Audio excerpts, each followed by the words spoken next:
Hello.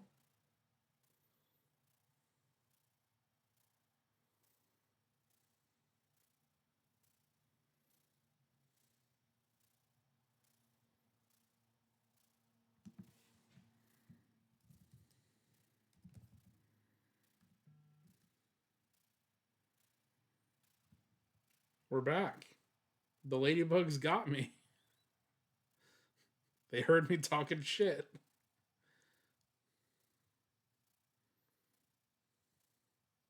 Hello, hello. Okay. We are back. Well, I missed you guys too. That was very nice. That was very nice. Um anyway, these last or these next two things that we are going to look at are going to wrap up the ladybug relatives, and that thing that we looked at uh last time kind of prepped you for what we're finding now. Vic, hello. These things look a lot less like your regular ladybugs and a lot more like that weird thing that we took a look at last week. Um, some of you may have already seen this specimen as well. Um,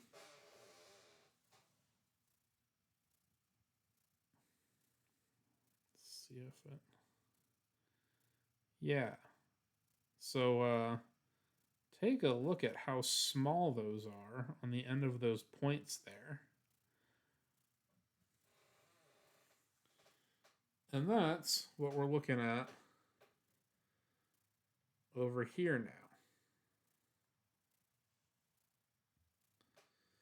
So these, I think, are the smallest beetles that I have in my collection. And these are part of a family called, get ready for this, because this is, I think, one of maybe the worst beetle family names that's out there. This is the family Acalyptoischiidae. Now, the reason for that is that this genus that eventually became its own family used to be somewhere else. It used to be in a different family as a subgroup. When you raise something to the family level, you have to um, name the family after the type genus. So, like for carabids, for instance, the family Carabidae, the type genus is Carabus. And so, because this thing was in another family as the genus Acalyptoischion, the family, very unfortunately, had to be called Acalyptoischiidae. And so we are now at 20x. This is 20 times larger than real life. That's still pretty small. It's still pretty small. So let's take a real good look at it. Go all the way up to 50. This is going to take a very steady scroll through here to actually get in focus because it is so small.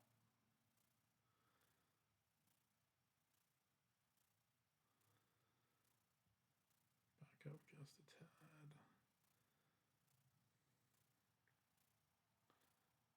All right. I think we're maybe okay there.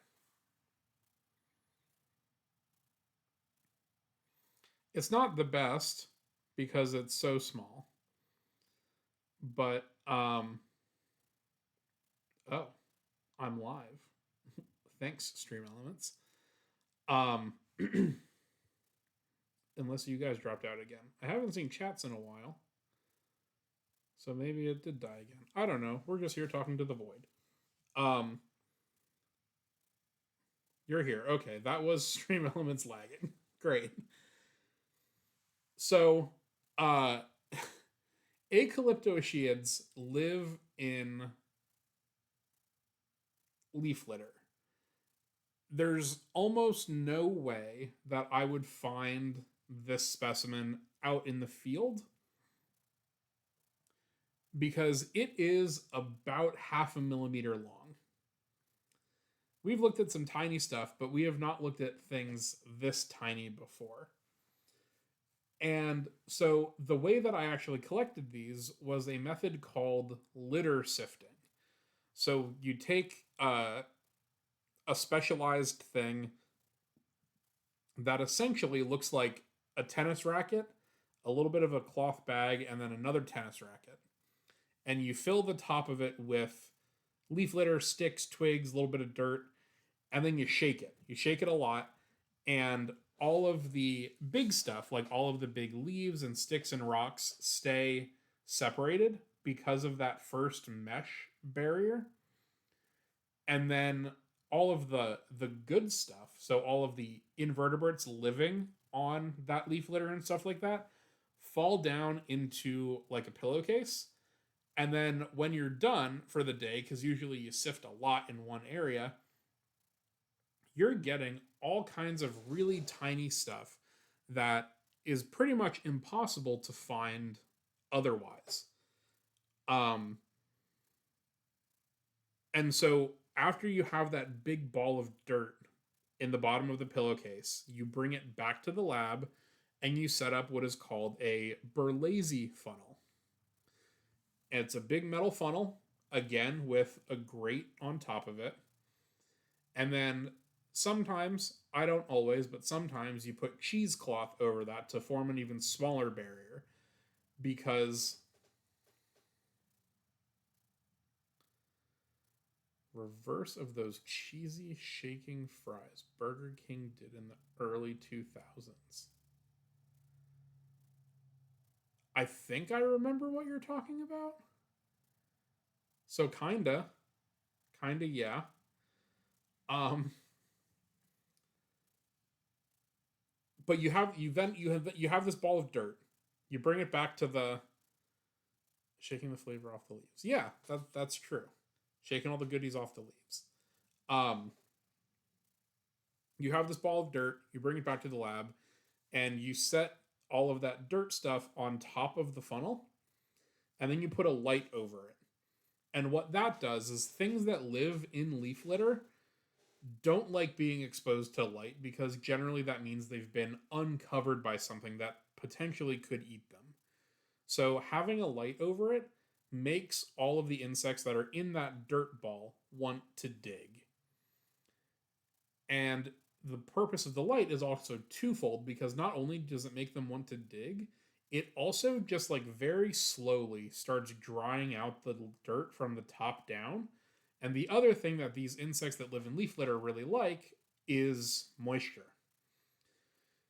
So they're trying to hide from the sun. That's great. They're trying to get moisture. That's great. So they keep tunneling down. And eventually, they pop out of the dirt, finding themselves in the funnel, and then get funneled into like a little collecting dish.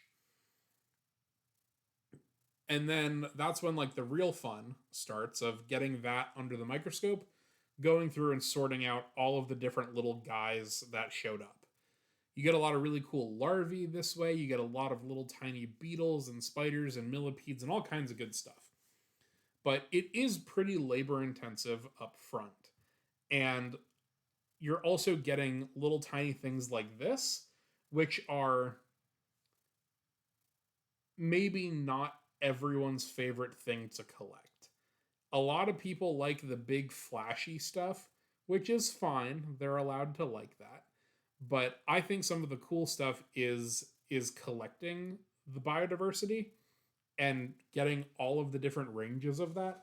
So that's why I have this synoptic set over here of like all of the different beetle families that I've ever found. Because I like having that reference and I like having everything kind of separated out nicely.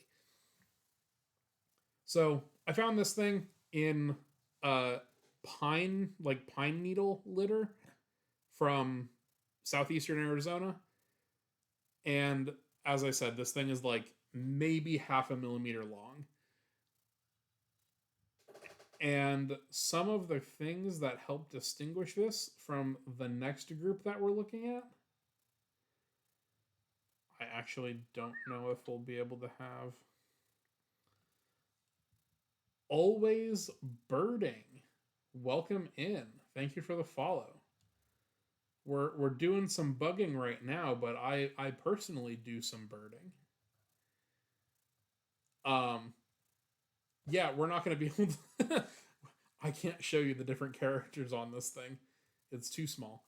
But one of them is the front of the labrum, that kind of front lip area is bulging and kind of bows out. And that separates it from the next thing that we're going to look at, where they generally have it kind of flat and they're not as bubbly up at the front. Again, it's kind of small. I don't know how well you're really going to be able to see that.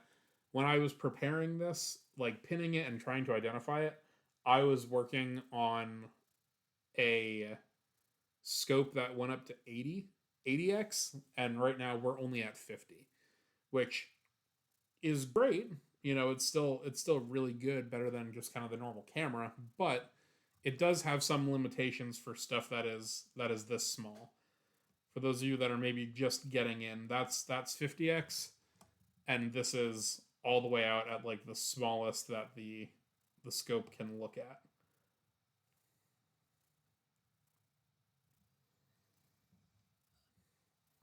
Just that little tiny guy on the end of the pin.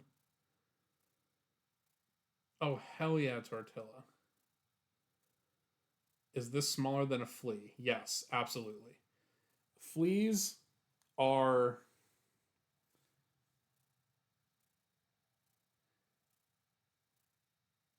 family view of this. Excellent, excellent. Molly, yes, this is probably like the 10th the size of like a regular dog or cat flea. In terms of length, those are usually like 4 or 5 millimeters. This is half of a millimeter, so much smaller. And even this next group that we're going to look at, which is the group that this one used to belong to before it got pulled out as its own family. Even these are small by a lot of people's beetle standards, but even them, uh, they are almost double the size of this one. So we'll pull that one to that side. And we'll put this one next to it, just to dwarf it.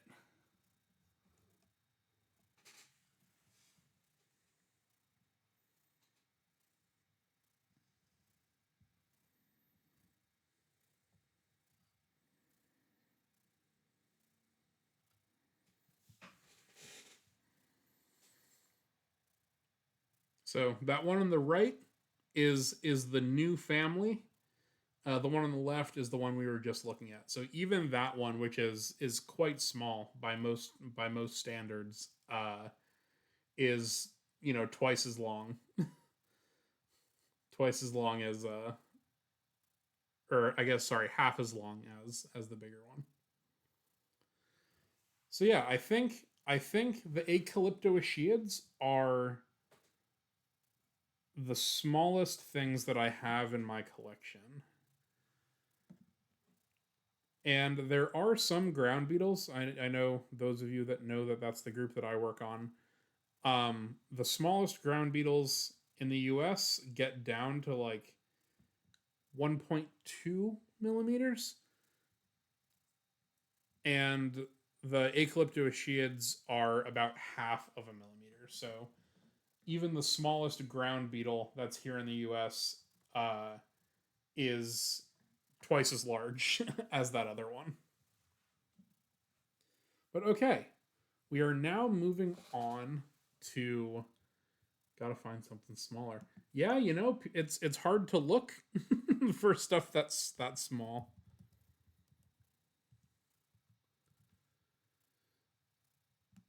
So it's possible that it's out there. Just takes a lot of work. Okay, so this next group is the family Lathrodiidae. Um, and these are the minute brown scavenger beetles. How does it even survive that tiny? Lake, excellent question. Yeah, I would imagine so. Just hiding in the leaf litter, hoping that one of those little leaf litter predators doesn't find you.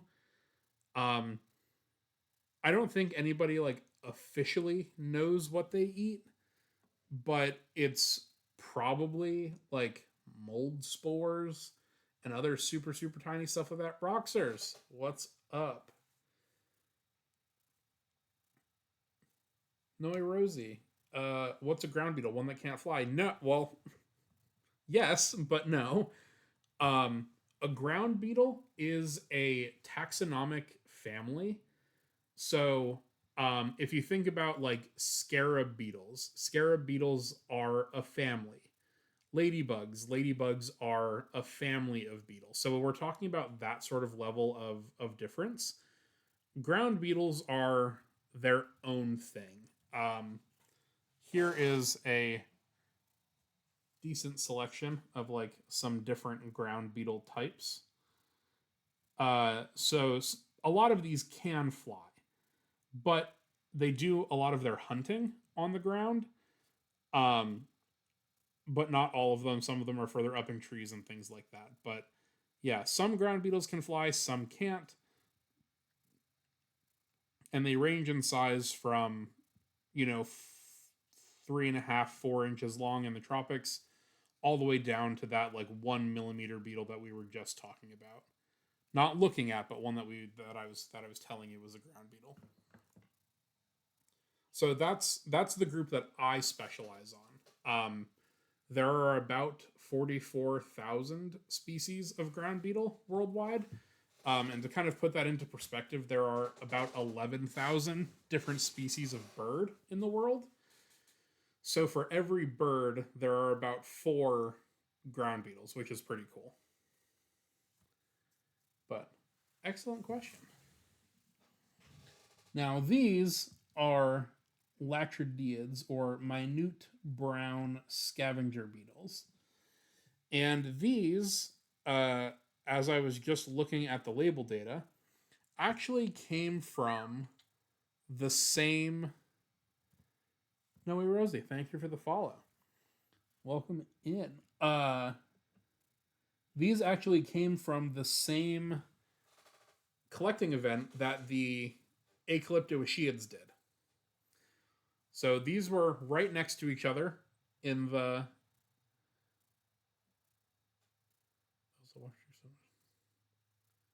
Yeah. Sleepy Bunny, hello. So these were collected right along next to the Acalyptoachiids. But as we saw a little bit ago, these are about twice as large.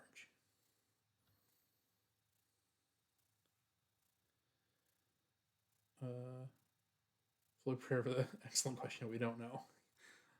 That is the default answer. Um, so Lathrodiids, minute brown scavenger beetles. Gives a little bit of a clue as to what they do. They are small, they are brown, and they scavenge. I'll get to that, Roxers. It's part of the beetle. Um, so these are. What the hell was that? Oh, bits. I don't hear that sound enough. Entomology, thank you for the bits. Sending me my allowance.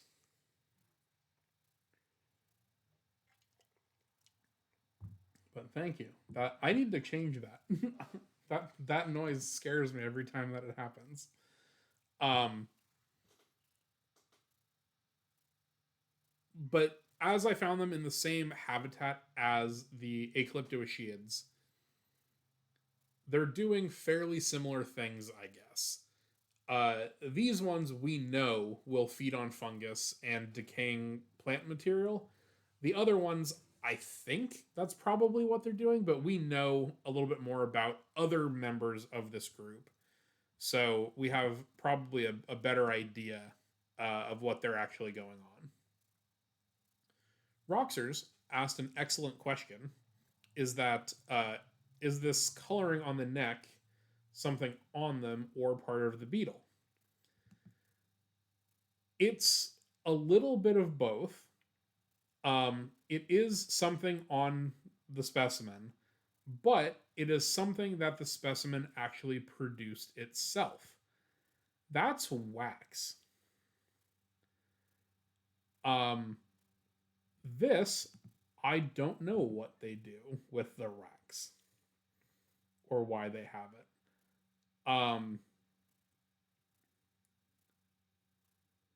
Let's see. Is there?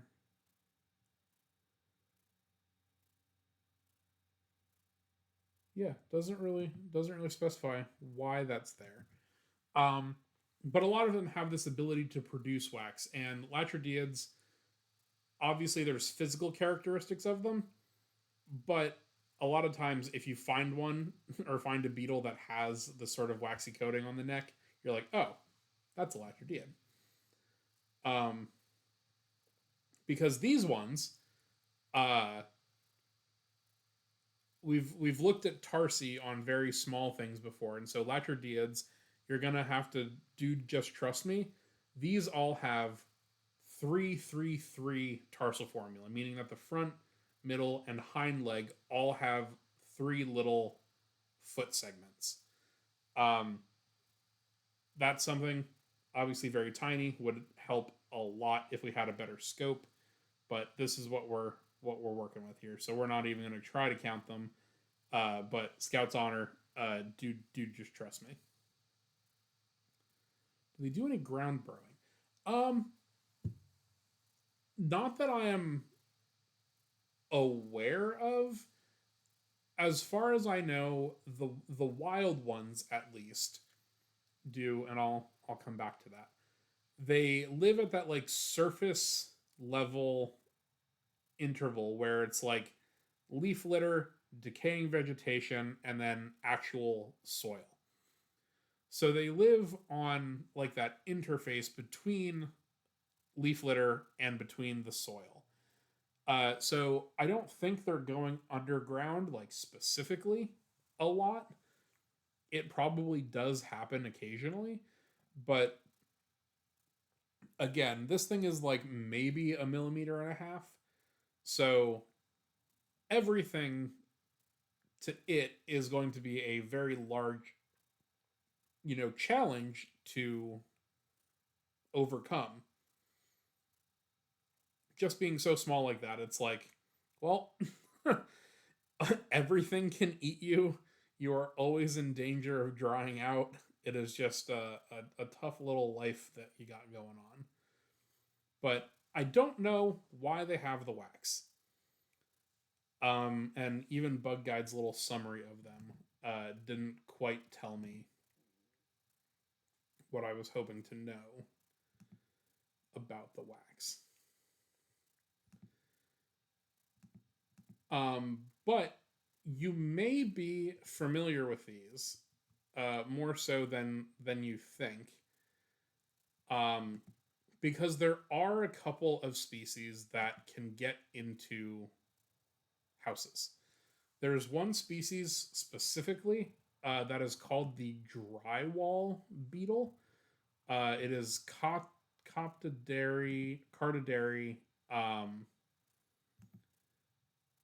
What is it? Cartidary. I'm looking. I'm cheating. I'm sorry. Not Notifer. That's the one that I keyed out the other day. Cartidary constricta. And so people will often report these and find these in pretty large numbers when they are building a house. And they're like, oh, well, I've got this pest infestation, blah, blah, blah. It's a whole thing. Um, it's not really. They're not necessarily feeding on the house, they're feeding on mold that grows on like the inside of drywall.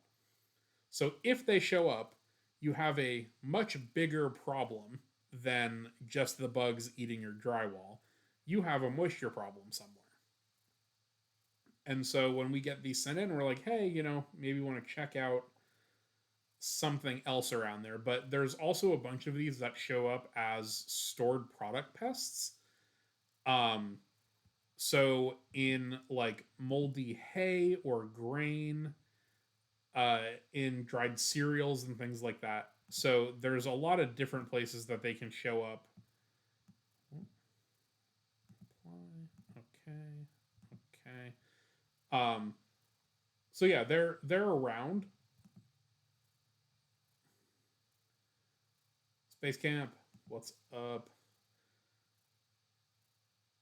Southeastern Life be like, yeah, that's for sure. Like, um,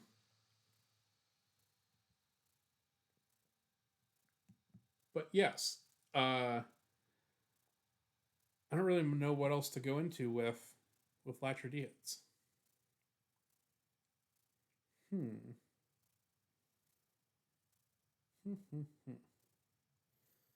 Yeah, that's maybe all I got. These two, I guess we can talk about this. These two are probably the same thing.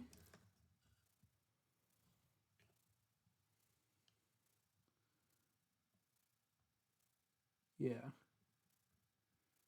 yeah, yeah. Just this one here now. The one that we're looking at singly right now.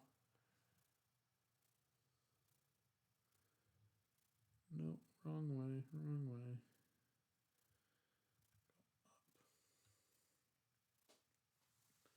This one.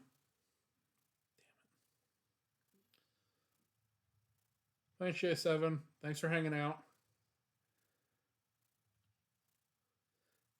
We'll be back Friday. Special Halloween Friday stream. So don't uh don't miss out on that if you can.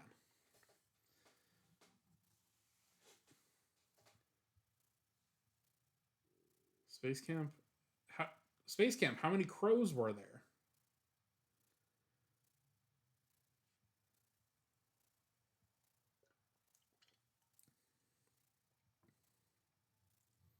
Anything over three is a murder, right?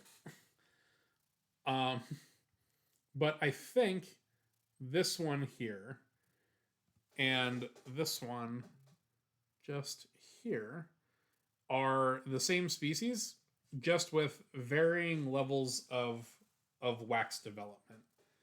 So the wax obviously can fall off or come off in some way or get cleaned off. Again, I don't really know what the wax is doing, but uh, different individuals can appear differently. But based on the shape of the pronotum and the shape of that little pit that's in the middle of the pronotum, I would wager that these are in fact the same thing.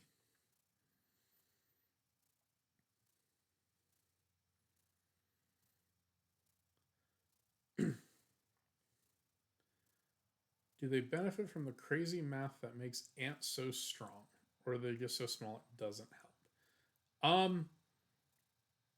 No.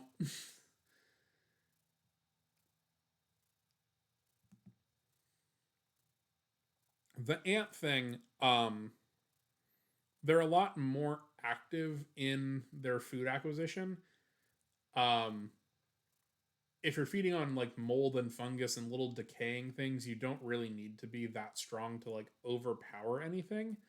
But a lot of ants, even like the leafcutter ones that have to drag food back, um, a lot of those will opportunistically take prey items. Um, so they need that strength to be able to, fight other things, and that's part of their job too, as defending the colony. But also, if you're super super tiny and dragging a grain back to somewhere rather than just eating it in the field where you find it. Um, so I think ants definitely have the advantage there. With these guys, they don't really have to do any of those other jobs of bringing stuff back to the colony or fighting or trying to kill other things. So they're just kind of chilling as far as I know. I don't think there's been many studies on that, but yeah, that's a good question. But with a lot of things in entomology, I don't know. I feel like I like the texture of him. I I feel that way so often, Vic. With these guys, but just with like bug patterns in general, I'm like, you're too small. I can't I can't pet you and I can't feel how you feel like, but I just know it would be fun if I could. So that's actually totally valid and a not so uncommon thought.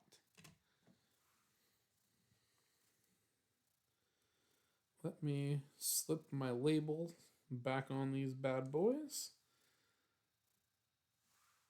And then we have finished the coccinelloids. So all of the ladybug and ladybug relatives are done now.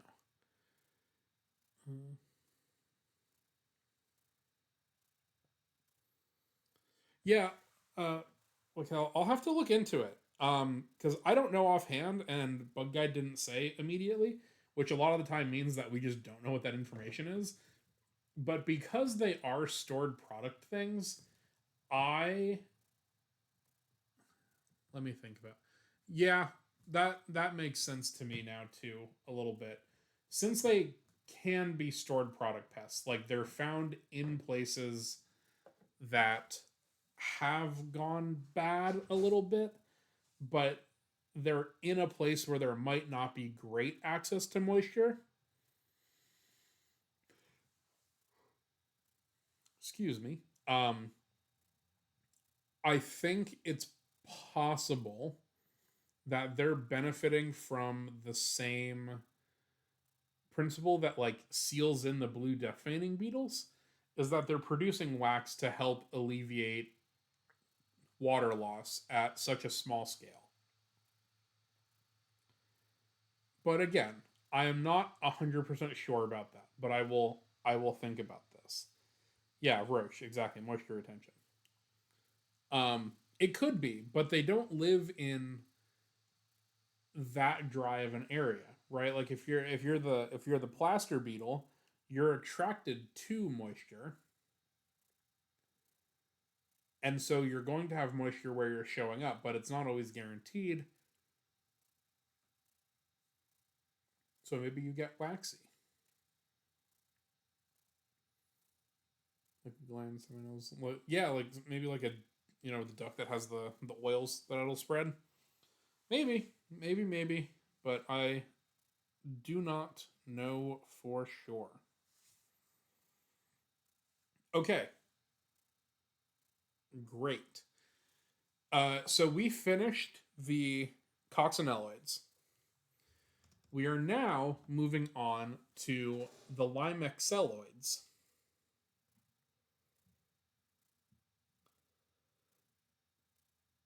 Limexelloids are pretty unique because they are the only thing in their subfamily or in their superfamily. Excuse me.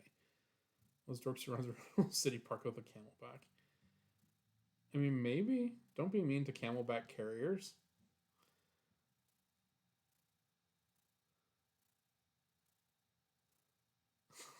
Thanks, Molly. It was special, like I said. 500 happens once, so you gotta do it up. Um, that's a male. That's a female. No, that's another male. That's another male. Okay. Yeah, it's just um. Okay, so Limexelloids are weirdly long beetles. They're a lot. They can be, I should say, a lot bigger than the last couple that we've looked at. Um, but this is the general Limexelloid body plan.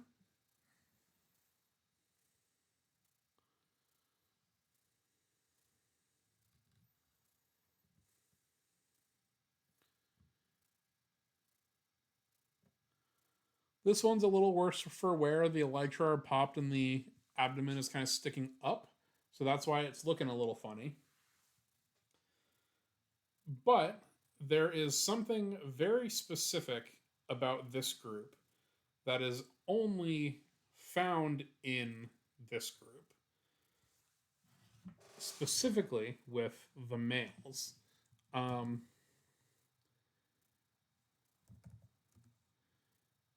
oh, God, light mode.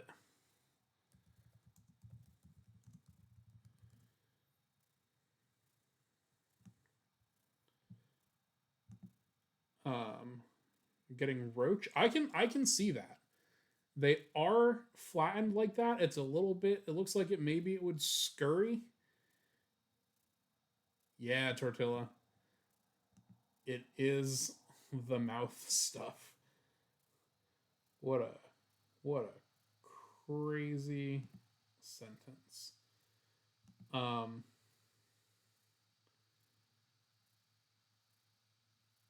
Trying to find a good video here to show you guys. This'll do. Okay. Now,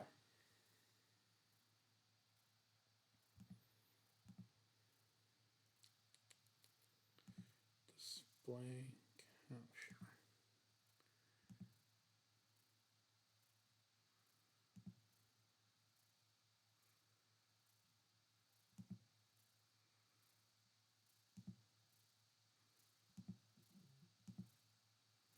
Aha. Okay. Let's cook for a second. Can you guys? Can you guys? I can't see chat.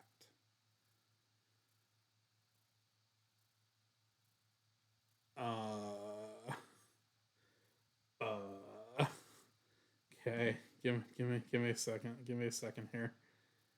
Let me cook. We're gonna put that there. We're gonna put that back up there. Were you guys seeing that video?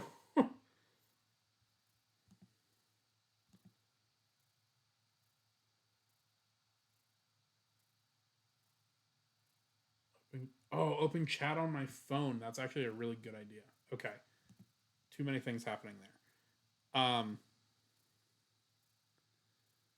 So you're seeing that. Let me get chat on phone. That was actually a big brain idea.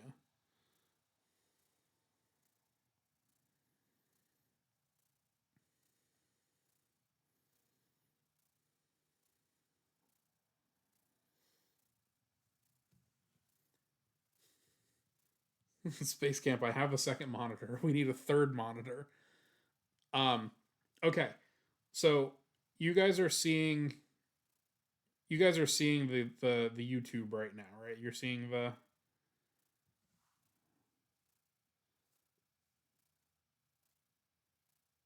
the video. I'm live. What do you mean? Why can't I look at my own shit?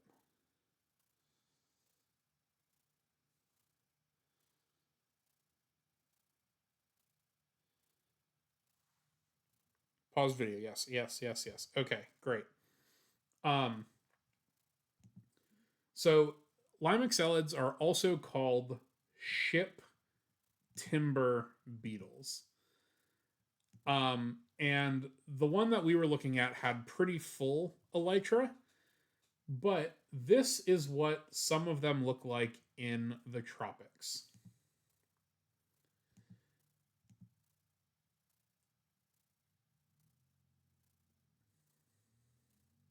So I'll let it play through. It's only like a 30-second video.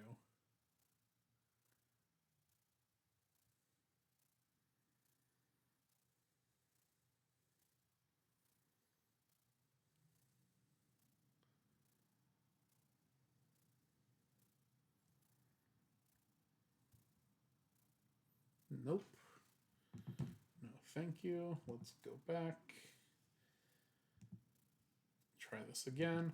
So, the first thing that I want to point out is that this little thing, that little nubbin right there, that's the elytra. That is like the hardened wing cover, quote unquote, that you usually see on beetles. So obviously super reduced. The wings are stupid long for what they are.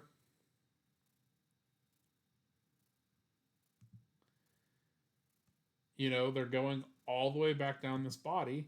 And then there's even more abdomen afterwards.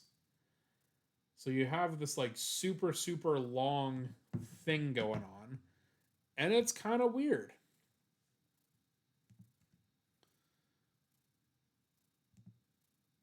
So I think I am back now on your screens. Let me.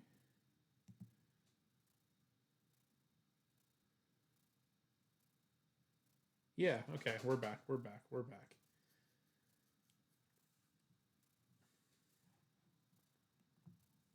Tortilla, would you like to do the honors? Ban that guy.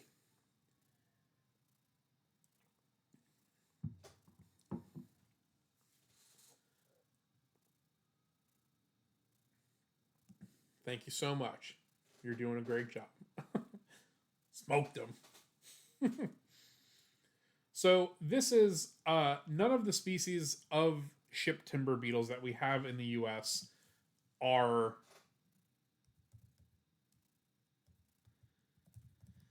uh, are quite as long as that, and they also mostly have full elytra. So you're really not going to see that specific body plan. But as the name suggests, they were kind of a problem uh, back in the day. They feed in hardwoods, so chestnut and oak are the two that I know offhand that they're definitely in. Um, and the larvae has like a really neat uh, spike on the end of its butt. It's a really weird looking thing. Um, don't wear skimpy tops. We don't slut shame in this chat, Tortilla.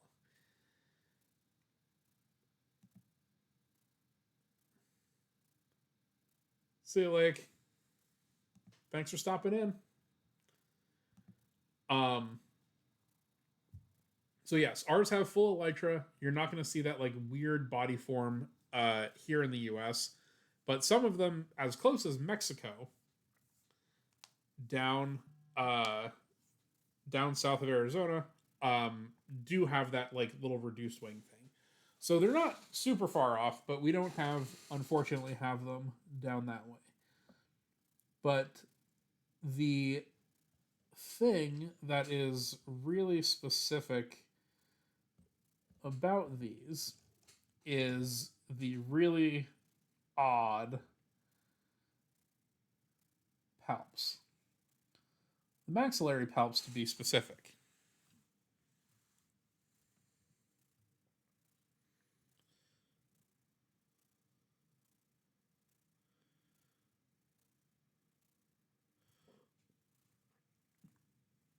So we'll look at this bit right here, like directly under my shoulder.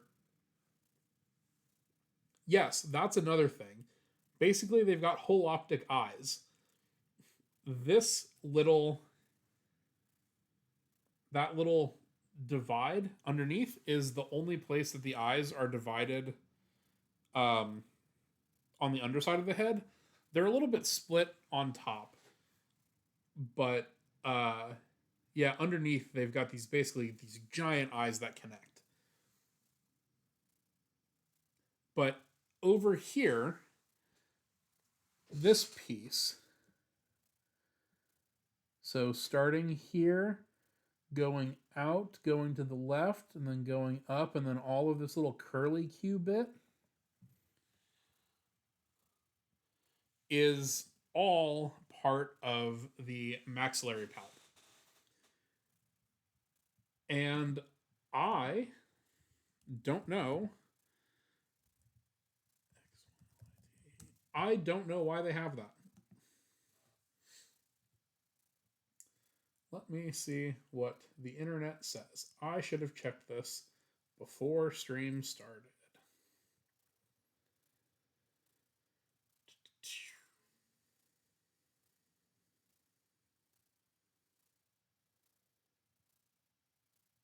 Hmm.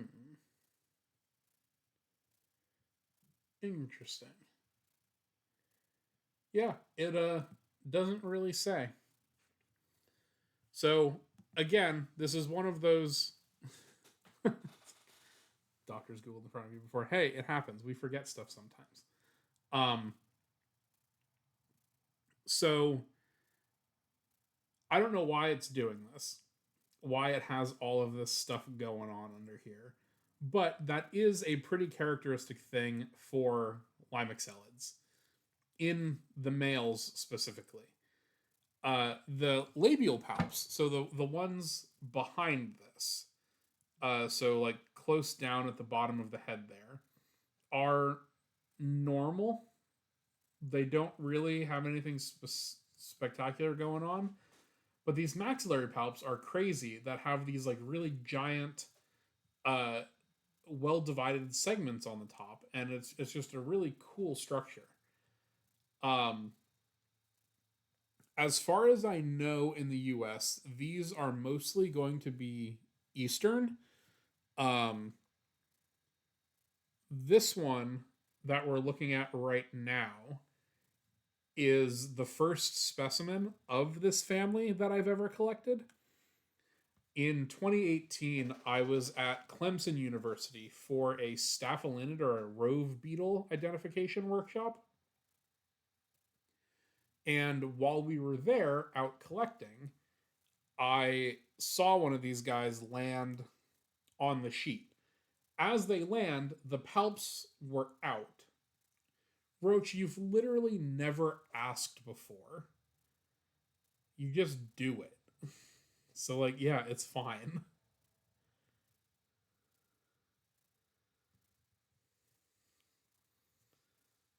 Oh, brain sicky. Sorry to hear that, Marie. Feel better soon. Everybody, let's wait for Roach and their inappropriate. Jesus Christ. Oh. Maybe I shouldn't have let you say that. That's. That's crazy.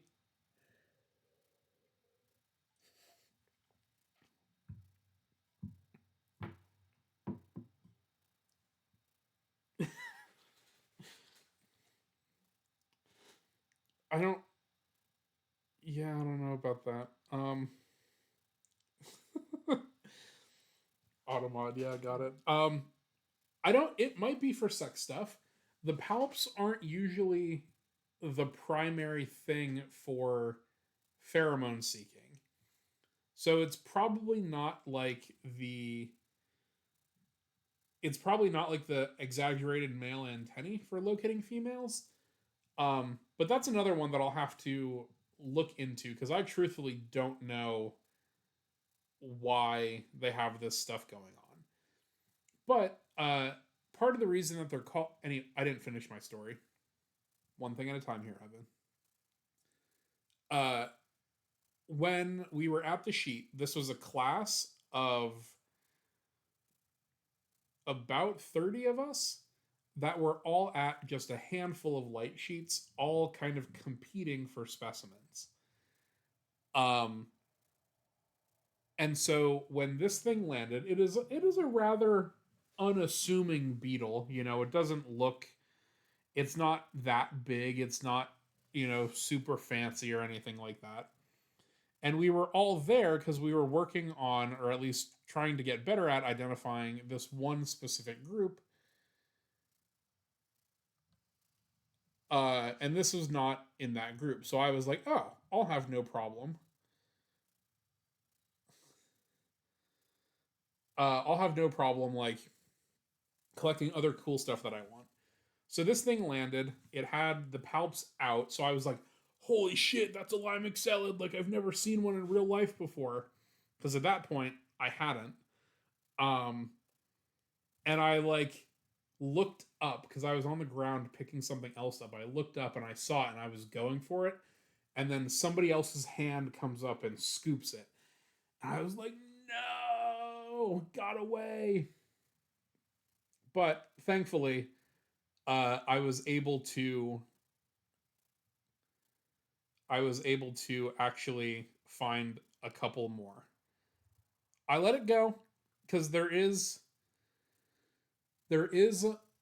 there's decorum at the blacklight sheets that everybody generally follows. First, you generally don't step on the bottom sheet. We'll have the vertical one, we have the bottom one. You try not to step on the bottom one because you might be crushing little stuff. It also gets dirty, so whoever sheet it is has to clean it.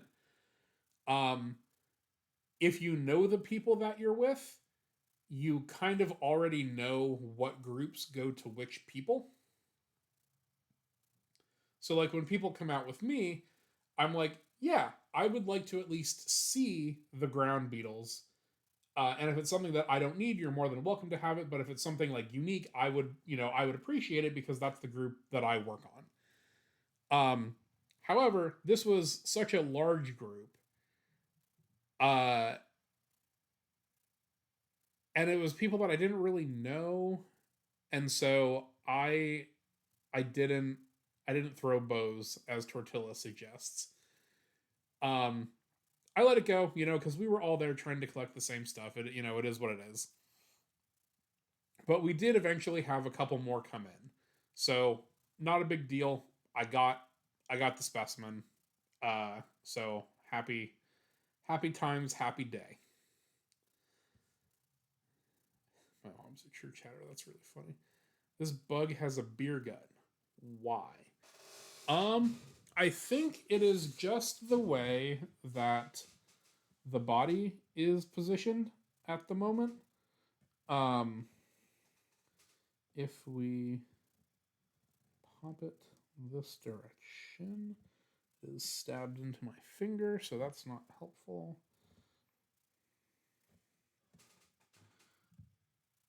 Um, it does have these large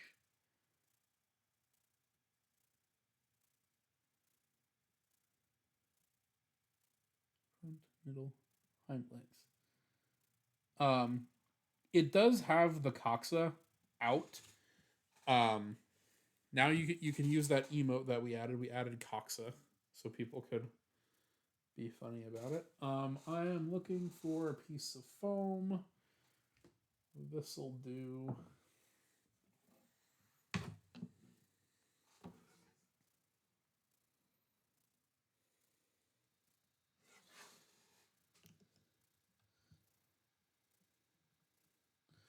So that's one of the identifying characters of this group is those coxy that are sticking kind of straight down over the abdomen. That's why I think it looks like it has a beer gut because the abdomen is higher than the bottom part of the leg. Sorry, it's not in focus. Let's get that. There we go. So yeah, so it's kind of a little bit barrel chested, but those coxy are the things that are sticking down that are making it look kind of more beer gutty than it should. Here's a The other thing is that its back legs are broken off. If we look at another specimen, it's not quite as bad, and now you can actually see where the legs are still attached. In the one that we were just looking at, the hind legs had broken off.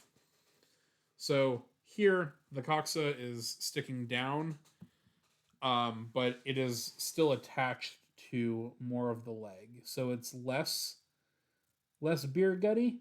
And also, this one, the abdomen is laying flat. In this one that we were just looking at, like I said at the beginning, the abdomen is sticking up a little bit. So here you can see the abdomen is like sticking through the elytra.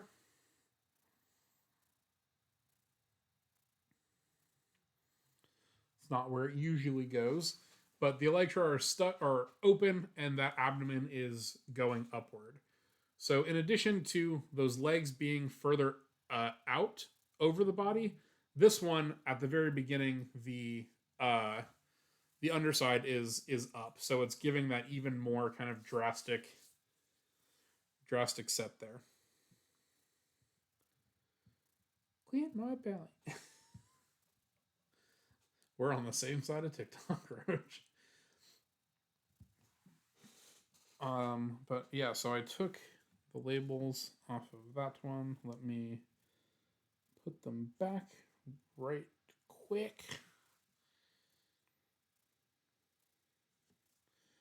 And here is that second specimen with the abdomen less weird.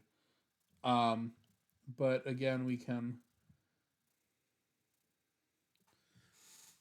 This might have been a better specimen to look at in general.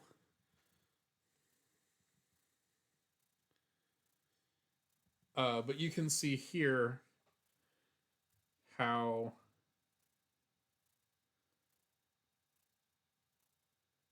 crazy those palps are. If I can get them into focus.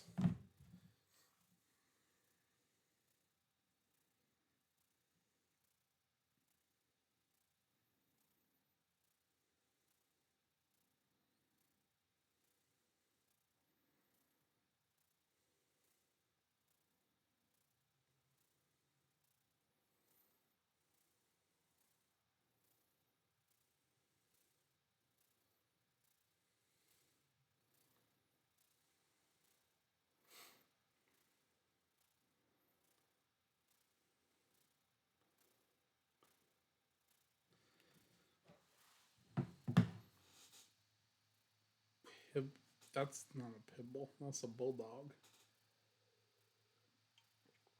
Because antennae segments are so triangle. Yes.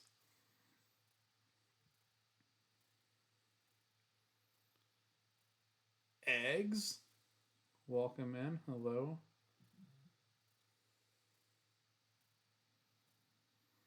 But yeah, the antennae are kind of weird on him too. He got more than 19. What?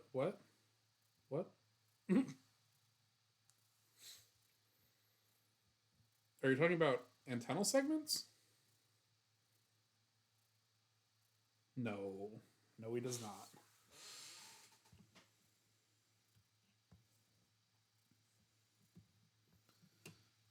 All right. Homie got no. 11 is typical.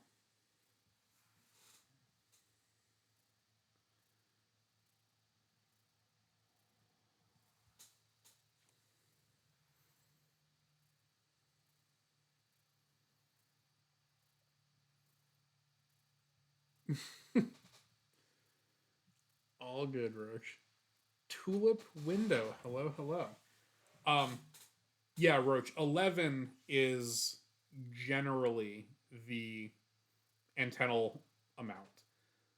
Which you can see here. This is a pretty nicely set antenna that you can count 11. But yes, 11 is like the most common in beetles, I would say.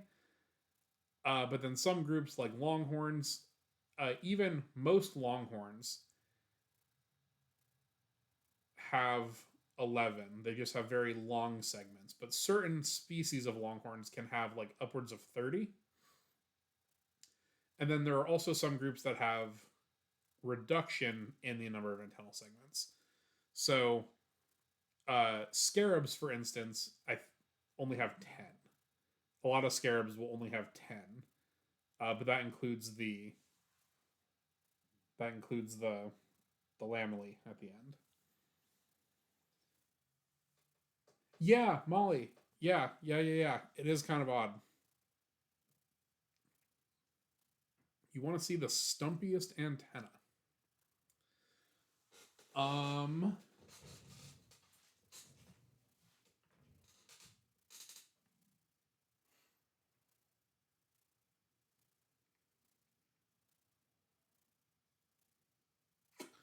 it's not in this box. Cheeky green bug on your list and didn't realize it was cute. Um,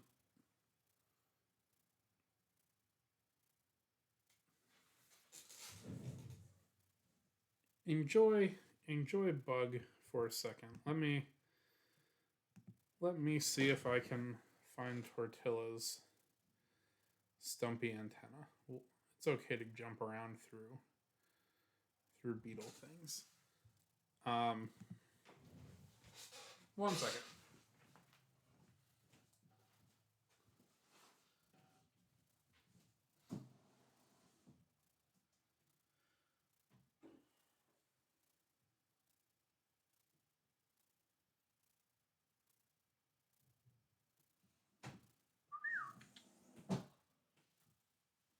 Oh, I can't see who that was, but thank you for the follow.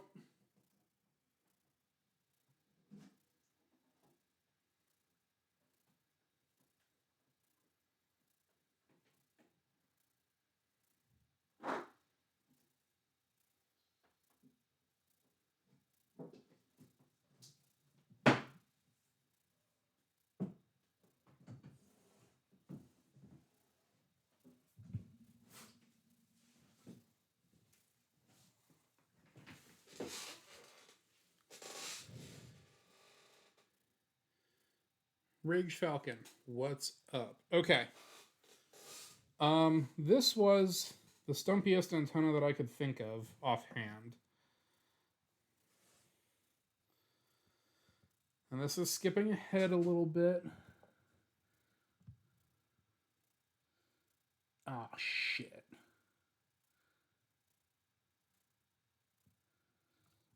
I don't know if it's visible on this guy.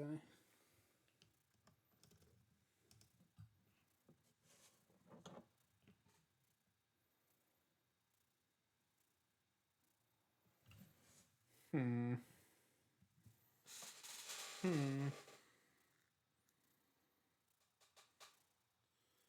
Oh, I'm gone. Hello?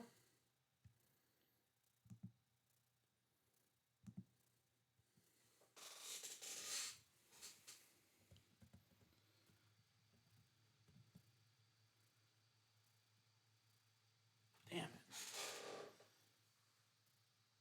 Oh, the bug was gone. Okay. Um, troubleshooting. Do I have a vial? There's fucking confetti all over my desk. I can't find the vial that I want to look at.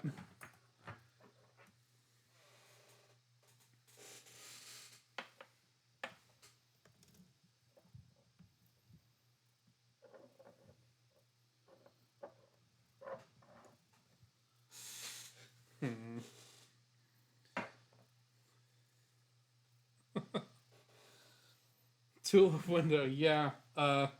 You were just a little late, but we hit 500 followers today, and so there was a confetti cannon,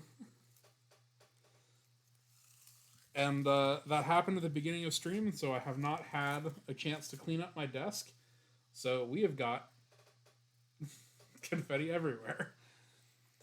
The, I do very much appreciate the follows, but um, this was definitely a punishment of my own making.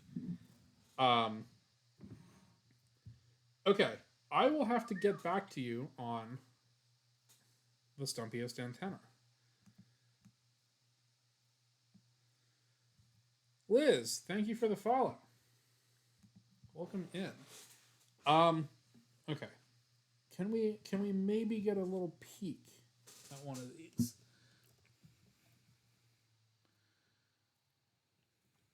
Okay.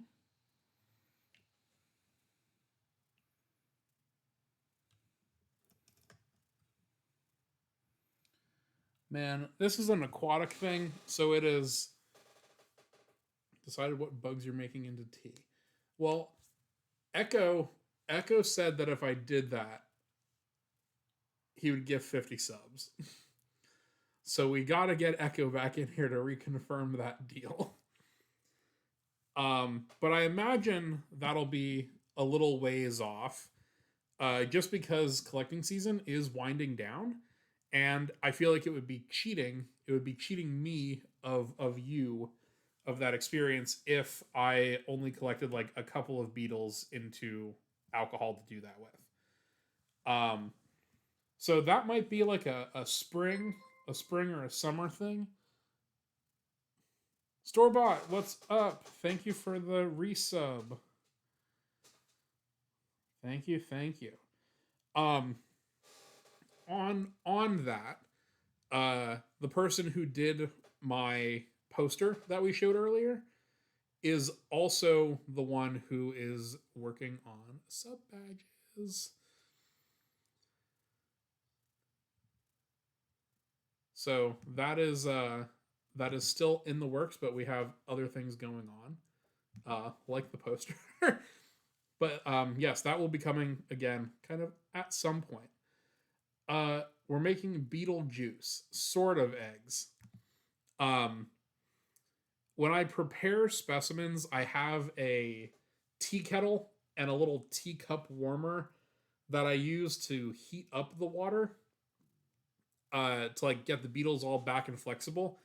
And a lot of the time, when that happens, they will like leach colors and chemicals and stuff like from the body into the water. And because I let them soak for so long, I call it beetle tea. Now, mind you, I do not drink this because that sounds awful. Just like a concentrated mix of all of the defensive chemicals that make you don't want to eat beetles. However, if, and this I think was the plan, uh, I am going to get one of these, the little falcon tubes, fill it with vodka or some other consumable alcoholic beverage, and go out collecting for a night. Get all the stuff in here, strain out the bugs, and then again, this was a 50 sub donation, so again, we'll have to double check on that one. Um, doing the shot of the gross beetle juice.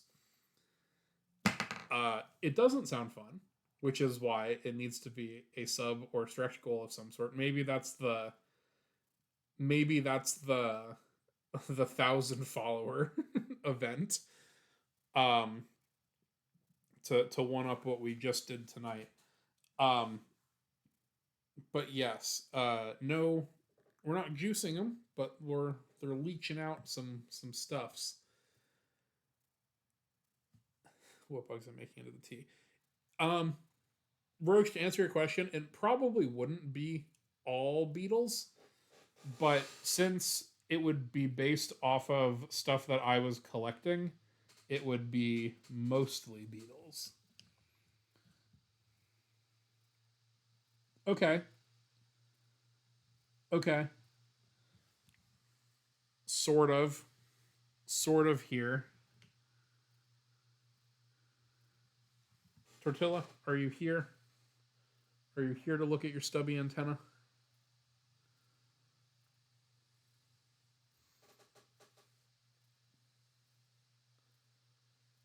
Oh, it's behind my cam. Okay, let me move that.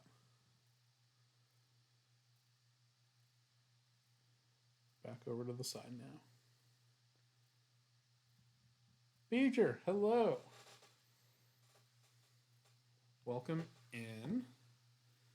Uh, that's a bald head. Doesn't look like it has many antennae. This little piece right here, kind of between these two plates, so right at the head of the pin right now, that is the very tiny antenna. Um, now that I think about this, it would probably have just been easier when I realized that there weren't a good example to just Google one. Pictures on the internet exist, folks, in case you didn't realize that. But yes, eyelashes. Two of you converge on that. That's funny. Um, but yeah, so those are a very very small antenna. It still has. I think these are reduced to 9 segments. Um, but still, it is a very small antenna for like a relatively. Let's see how good my hand cam is now. For like a relatively decent sized beetle. So it's not like it's like a super compact or anything like that. It just has very tiny antenna. So let's see, 1, 2, 3, 4.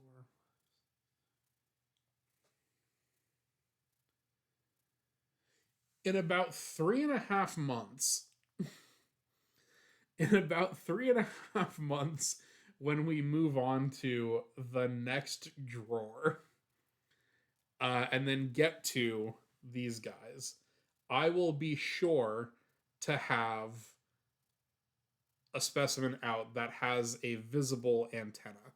This is a relatively common family, so I should be able to collect more by then. Where are they hiding 9 segments? Underneath there. How would they find a hottie? That's a really good question, Roach, because the other thing, that's an aquatic beetle. Those are underwater, so they don't really use their antennae in the same way that things on land do, because it's not quite as effective when there's a bunch of water like rushing over you. But I will have to wait and answer that question because I don't fully know. I don't fully know how it works or how those they're called dryopids, which are the long-toed water beetles. If only Wet Slim Pickle was still here, he would be excited about toes happening.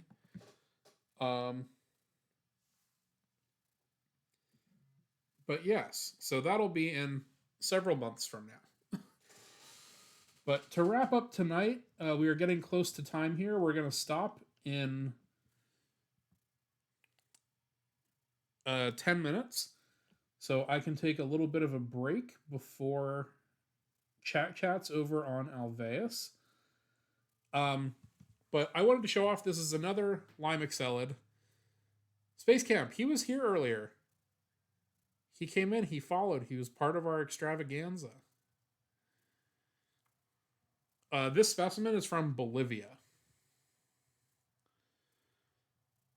So you can see how it's,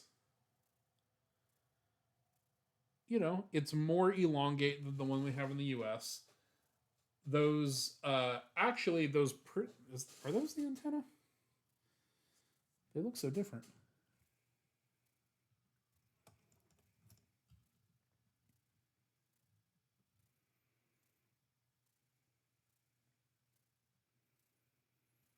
Yeah, so this must be a female.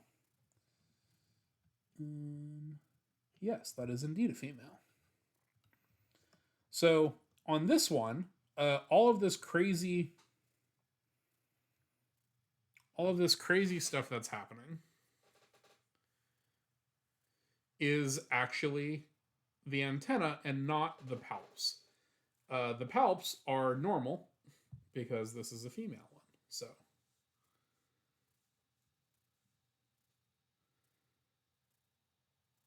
no weird sex mouth. Exactly. But you can see the similarities between this one and the one we have from the US, but you can also see that there are a pretty decent suite of differences.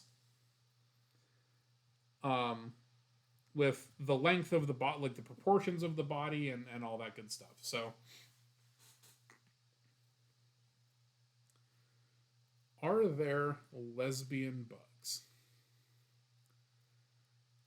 I don't know.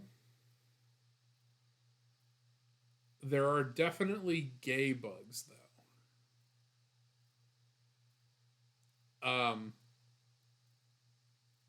I don't know how that would be presented or observed in the insect community, but among males, there is like dominance mating where like hissing cockroaches will do this. Uh, Males will forcefully like breed with other males to assert dominance. And I've also even seen cross species gay bug relationships. Actually, at the class that I was telling you guys about just a little bit ago with Lime Excelids, they had a Eastern Hercules beetle and a male uh, elephant stag beetle in the same enclosure, and they were mating. They were trying to mate with each other at least. So it's definitely more common among males because I think the sex drive and like they're usually the ones that take the initiation of things like that. Um, but I don't know how we would tell if there were lesbian bugs because it wouldn't be as overt as like males trying to mate with other stuff, right? So I don't know about that. Maya asked me that question at one point too. That was funny. Um, but yeah, so there can be homosexual bugs, but I don't know about lesbian bugs specifically. Uh, Beeger said this a lot of lesbians would identify as bugs. Every lesbian and bisexual woman that I've ever met in my entire life loves bugs.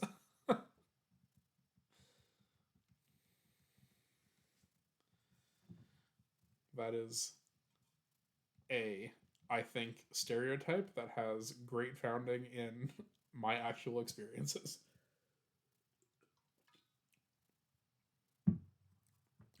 Yeah, Molly, you're definitely right. Um, Probably. I just don't know of any examples, and I don't know of like how we would see about that.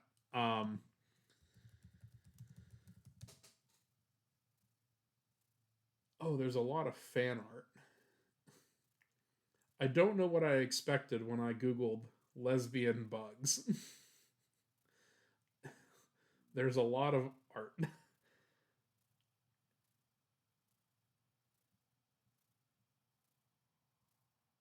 But what is that? Insects use lesbian ruse? What the fuck? I gotta. I'll Google. I'll find it.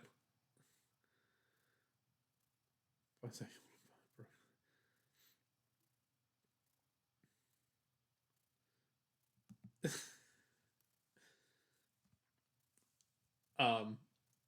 Yeah, I don't know. I don't know about that one, guys. We might have to leave that one for the experts. And being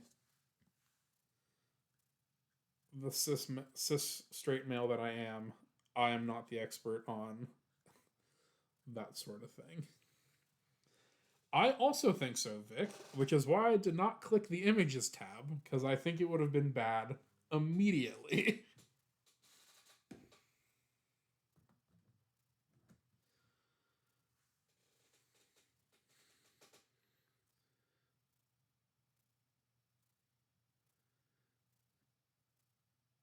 I think I should do it on stream. I don't know about that, Space Camp. I do not know about that. I think we're just gonna. I think we're gonna brush past this topic and refocus on the Beatles. Yeah, Tortilla says no. My mod says no. I can't do that. Um, well, it do be that time. Uh, we are going to head over into the Alveus stream for just a little bit before we actually come back with regular chat chats. Um, on Wednesdays, for those of you new folks, maybe are from the Alveus community, maybe not. Uh, I do streaming on Alveus with the big cameras there at the sanctuary. Every Wednesday, we look for bugs in the pasture and things like that. So that will be happening in half an hour. I'm going to take a little bit of a break, give a little bit of a reset, drink some water, things like that. Um, and I will be back in 30 minutes. But thank you, since very, very sincerely, for all of your support, all of you folks that are here for the first time, or the folks that have been here since the very beginning. Um, it has been a pleasure streaming, and thank you for the 500 followers. It really does mean a lot to me. You guys are great. I appreciate you a lot, and I am going to send y'all over to Alveus now.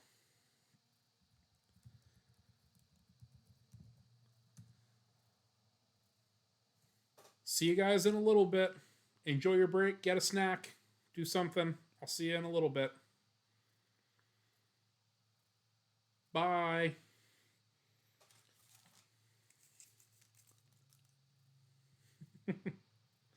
Bye, chat. See you in a bit.